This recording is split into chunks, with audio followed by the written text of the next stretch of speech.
want to be a loser? You want to be a jerking off fucking loser? Sitting at home eating chips, getting fat, getting lazy, losing all your testosterone, giving up all your life force? Your ancestors are going to sit there and fucking laugh at you? We all haven't fought our demons. That's why we're back here, motherfucker. Insecurity is a feminine trait. In nature, the animal that hesitates gets eaten. You should never care what anybody thinks about your outfit as a man. You wear it or you don't. That's it.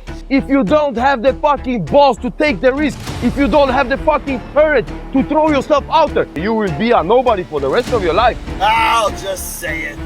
I'd rather be a wolf that everybody hates than a donkey that everybody rides. Some men can't be removed. They're only... You want to be a loser? You want to be a jerking off fucking loser? Sitting at home eating chips, getting fat, getting lazy, losing all your testosterone, giving up all your life force? Your ancestors are going to sit there and fucking laugh at you? We all haven't fought our demons. That's why we're back here, motherfucker. You want to get up to God? You see him, shows you a big screen, plays a video of this strong fucking guy, of thousands of people around the world, did charity work, did God's work, had a family, 6 kids, raised them well, looked like Hercules, 6-pack, fucking shredded. Yo, bro, had honor, had values. You look at him and you say, God, why are you showing me this man? Who is this man? That's not me. And God looks at you and says, you fucking idiot! That's the man you were supposed to be! What the fuck? You're intense, bro. I don't even want to leave. Hold up. Wait a minute. Something ain't right. Pull-up record, all this shit. And I'm like, that's not me, man. And God looks at me and says, that's who you were supposed to be. There's no such thing as a great martial art. There is a great martial artist.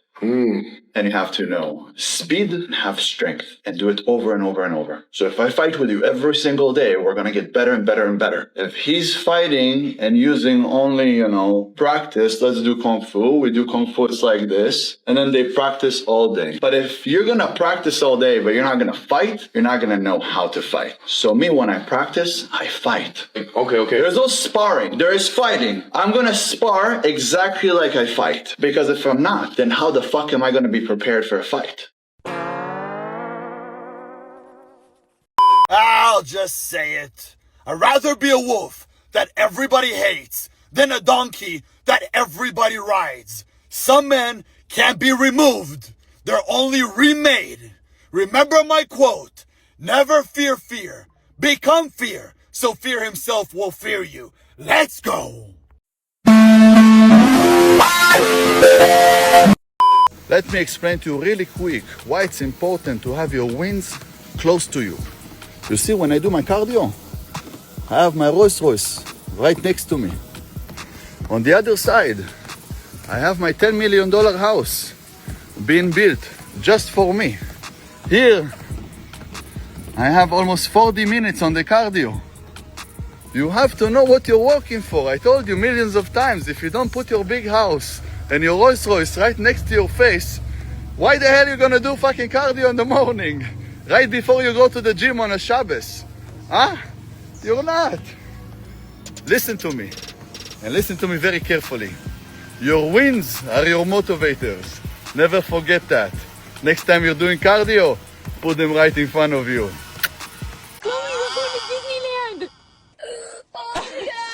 Your coworkers are not your friends. They're men renting authority. Every how are you is recon. Every smile is them checking if you're dumb enough to vent to them.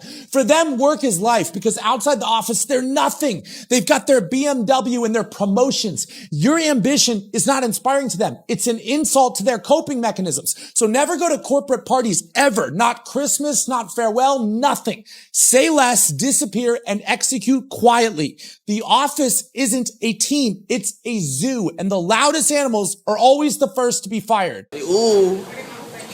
Say ooh.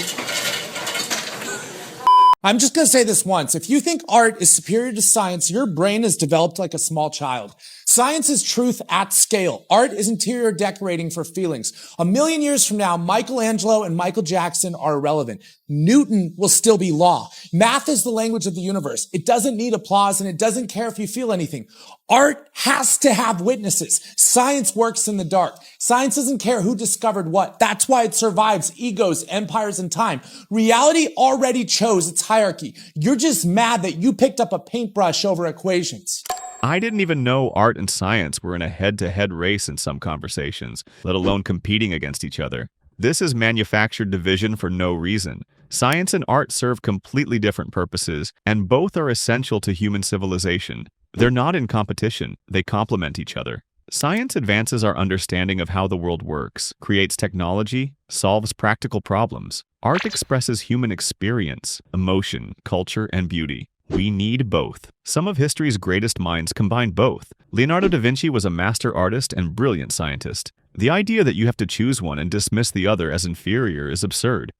Insecurity is a feminine trait. In nature, the animal that hesitates gets eaten. You should never care what anybody thinks about your outfit as a man. You wear it or you don't. That's it. Never ask a friend about your haircut, your beard, or your outfit. A man who asks for opinions is asking to be eliminated. That's prey behavior. Insecurity is outsourcing authority over yourself, and it's telling your tribe, please don't exile me. When have you ever seen predators ask for feedback in the middle of their hunt? Shut your stupid ass up. Say that, folks.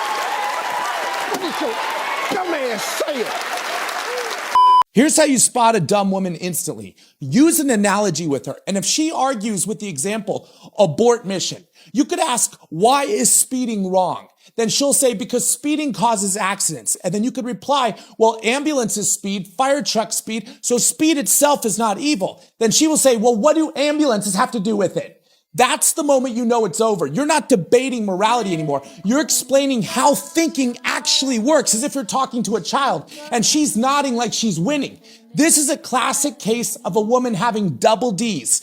Dumb and delusional. That's not an opinion gap, though. That's an abstraction ceiling. If she can't follow a simple analogy, don't explain yourself. The best move on the board is just to walk away. It's fair to say that it's hard to debate with people who argue against your analogy instead of addressing the actual point. But this goes for both genders. Making this exclusively a female problem is stupid. I've debated with a lot of men who did this too. They pick apart the analogy itself rather than engaging with the underlying argument. This isn't a gendered issue, it's a communication and debate skill issue that plenty of people across genders struggle with. Lucas constantly frames everything as women do this wrong, when these are just human behaviors that both men and women exhibit. Plenty of men can't follow logical arguments, derail conversations, or miss the point of analogies. If someone genuinely can't follow your logic or keeps missing your point, yeah, sometimes it's better to disengage. But that's true regardless of their gender. It's about that specific person's communication style or willingness to engage honestly, not about women having low intelligence. Lucas needs to stop attributing normal human communication issues to gender. This makes him sound like he's never had substantive conversations with capable women, which says more about him than it does about women.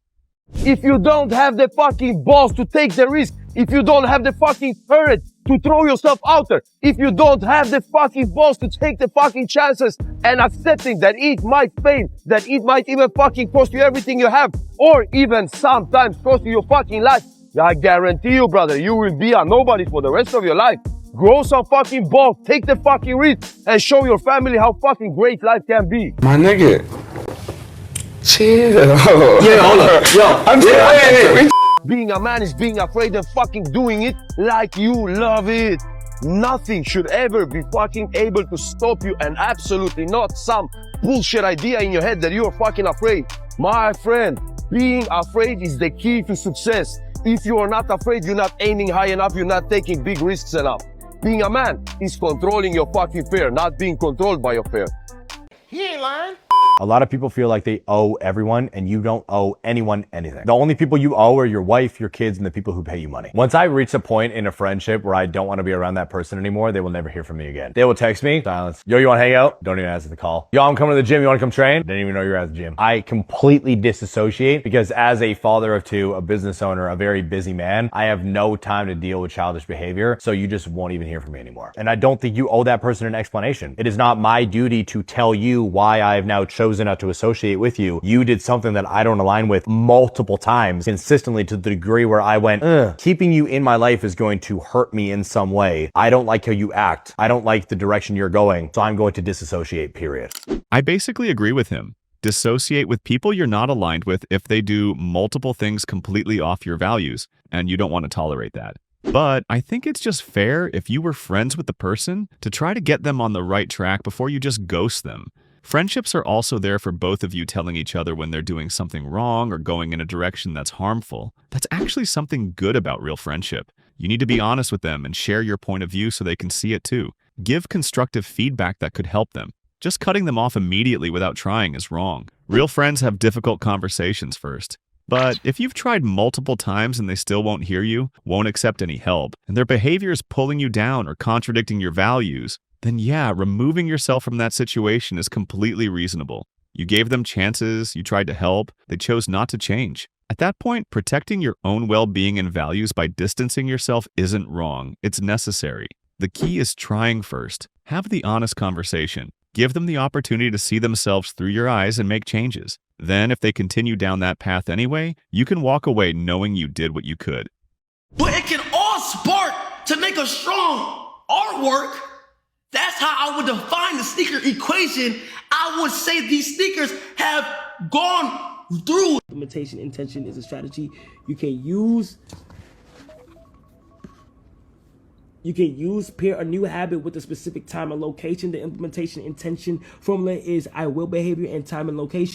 There are quite a few people trolling Kai Cenat for trying to improve himself. I really don't understand why. It's great seeing someone with huge success in this scene, changing his ways and wanting to improve himself genuinely, even though he already has money and fame, which is what a lot of people dream of. Most streamers with his level of success would coast and do the same content forever. Kai is actively trying to read more, educate himself, grow beyond just entertainment. That's admirable, not something to mock.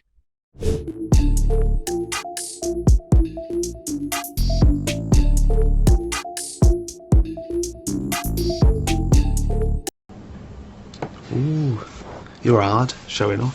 The wealthiest person is the one that wakes up with the least pressure on their chest. The one that wakes up and is like, I live a good life. You don't need a lot for that. You don't need a lot for that. Now, if you spend all day on social media and look at what everybody else has and you assume that that's what you need in order to be successful, then you're going to be mind-fucked. I look at the billionaire and I say, I want that because that person has something that I don't. Well, what is it that they have?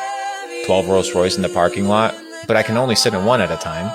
18 houses, but I can only sleep in one bed at a time. As long as I have my health, as long as I have access to the basic needs taken care of, then I'm never going to position myself in a place whereby I'm consuming at such a high level that I end up affecting my level of happiness and I affect my level of equanimity. It's true. You don't need much to live a successful life and be happy, and it starts with gratitude, being grateful for the things you already have. Real wealth isn't the luxury cars, mansions, or making $10,000. Real wealth is peace, lack of pressure, and internal contentment. True wealth is peace and lack of pressure, not excessive material consumption. Gratitude is the foundation. Be grateful for what you already have, your health, opportunities, relationships, basic needs being met. That's where happiness starts, not in chasing the next luxury item. If you're wealthy on paper but constantly stressed, pressured, chasing more, you're not truly wealthy. Internal peace and contentment matter more than your bank balance. Material goods don't define success. The luxury cars, mansions, bragging about daily income, none of that means you're successful if you lack peace and fulfillment. Support people trying to improve. Kai reading books to educate himself while already successful deserves respect, not mockery. Growth is always valuable regardless of where you're starting from. Stop creating fake hierarchies. Science versus art, men versus women. risk takers versus nobodies. These artificial divisions serve no purpose except making insecure people feel superior. Real masculinity includes many traits. It's not just controlling fear or taking risks, it's also asking for help, showing insecurity sometimes, appreciating art, having genuine friendships, being a complete human being. You don't need Princess Azoulay's mansion and car to stay motivated. You don't need to mock runners from luxury vehicles. You don't need to view every workplace interaction as intelligence gathering. You need gratitude for what you have, internal peace, meaningful relationships, purpose that fulfills you, and the wisdom to know that true wealth is contentment, not consumption. Start there. Be grateful. Build from peace, not pressure. Success without happiness isn't success at all. Remember, you already have more than you realize. True wealth starts with appreciating it. Take care out there.